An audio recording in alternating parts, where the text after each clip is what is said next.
안녕하세요. 격리TV 한아란입니다. 이번에는 원가에 포함되는 비용과 판관비에 대해서 자세히 알아보도록 하겠습니다. 그럼 좋아요와 구독, 알림 설정, 댓글, 땡스 부탁드리며 1대1 개인 맞춤가에 멤버십 커리큘럼 영상, 격리 업무 대행 서비스도 많은 관심 부탁드려요. 원가 계산은 제품이나 서비스의 일 단위를 만드는 데 든 모든 비용을 계산하는 일 또는 그 절차라고 합니다. 재료비, 물품비, 인건비, 감가상각비, 보험료 따위의 경비를 합쳐서 생산량으로 나눈다 라고 되어 있는데요. 이런 원가에 포함되는 비용을 구분해야 합니다. 재료비와 노무비, 경비로 나누어져 있어서 제조업은 제조원가를 계산하고 건설업은 도급원가를 계산하고 분야원가도 있습니다. 그럼 판매비와 관리비는 상품과 용역의 판매 활동 또는 기업의 관리와 유지에서 발생하는 비용을 말합니다. 이 판매비와 관리비, 즉 판관비에 포함되는 비용 계정 과목은 급여, 복리후생비와 접대비, 임차료, 감가상각비, 세금가공과, 광고선전비, 도서인쇄비, 여비교통비 등등 아주 많습니다. 그럼 원가에 포함되는 비용과 판관비를 구분해야 하는데요. 비용이 발생했을 때 그 구분을 해서 계정 과목을 별도로 설정해 분개해야 합니다. 제조업이나 건설업 등은 원가에 포함되는 비용과 판관비를 명확히 구분해야 하며 도소매업과 서비스업 등은 원가를 따로 계산하지 않기 때문에 원가에 포함되는 비용 없이 모두 판관비로 처리하시면 됩니다. 그럼 어느 것이 원가 비용이고 어느 것이 판관비인지 알아볼게요. 제조공장 직원의 월급은 원가 비용입니다. 제조업에서 공장을 가지고 있는 경우 그 공장에서 근무하는 직원에 대한 인건비는 모두 원가에 포함되는 비용입니다. 반면 사무실 직원에게 명절 선물을 구입해서 나눠줬다? 이건 판관비입니다. 공장이나 현장 직원이 아닌 사무실에서 근무하는 직원에 대한 인건비나 복리후생비는 모두 판관비에 속합니다. 제조할 원재료를 매입할 때 발생한 운반비는 원가 비용입니다. 매입할 때 들어가는 비용은 원가에 포함됩니다. 그럼 반대로 제품을 판매할 때 발생한 운반비는 이건 판매비와 관리비, 즉 판관비입니다. 판매할 때 발생되는 비용은 판관비입니다. 해외에서 수입을 할 때 납부한 보험료는 이것도 매입할 때 발생한 보험료라 원가에 포함되는 비용입니다. 그럼 해외로 수출을 할 때 낸 보험료는 판관비입니다. 해외로 수출, 즉 매출이 발생이 됐을 때의 비용이라 판관비입니다.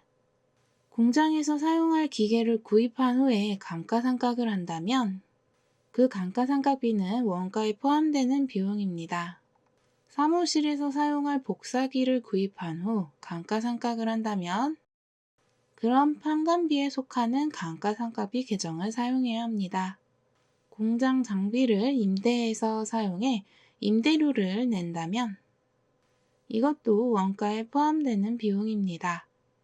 사무실에서 사용하는 정수기에 대한 임대료는 판관비에 속합니다. 매입 거래처에 대한 접대비는 원가에 포함되는 비용입니다.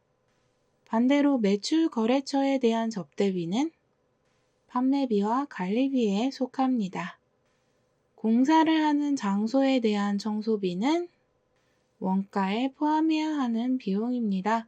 공사 원가에 포함해야겠죠? 사무실 청소비는 원가와는 상관없는 판관비입니다.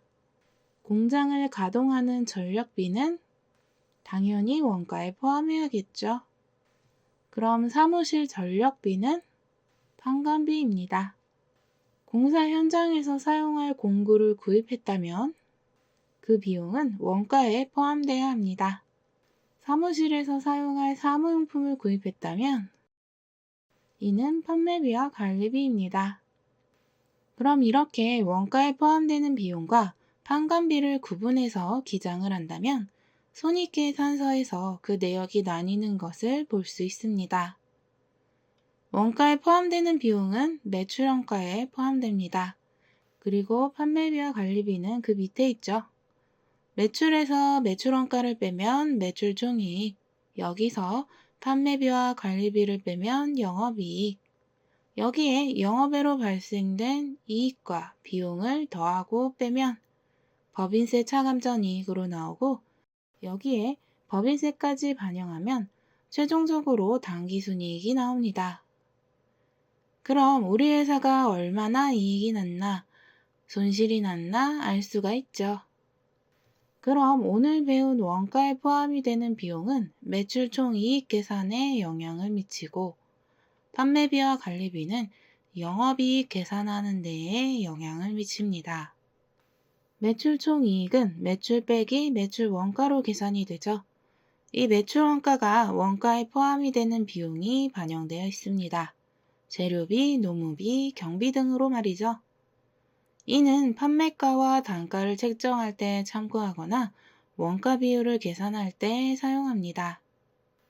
영업이익은 매출에서 매출원가를 뺀 매출 총이익에서 판매비와 관리비를 빼서 계산합니다. 이렇게 계산한 영업이익은 기업의 능력평가 및 영업이익률을 계산할 때 사용합니다.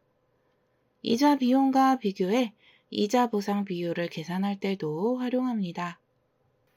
만약 이런 격리 업무가 어렵다면 하나란의 격리TV 제 채널을 구독하시고 영상을 시청해주세요. 대부분의 중소기업 격리 업무를 총망라한 커리큘럼 수업을 듣고 싶으시면 멤버십을 가입하셔서 영상을 시청해주세요. 그래도 어렵다면 1대1 개인 맞춤 과외를 신청해주세요. 만약 격리 고용이 힘든 대표님들은 격리TV에서 제공하고 있는 격리 업무 대행 서비스를 이용해보세요. 회계 프로그램 도입 등의 단기 서비스도 가능하고 격리 업무 관련 컨설팅도 가능합니다. 신청 및 문의는 화면에 보이는 이메일 주소로 메일 보내주세요. 더보기에도 메일 주소 나와 있으니 참고해 주시고요. 이상 격리TV 하나란이었습니다. 그럼 다음 시간에 만나요. 안녕히 계세요.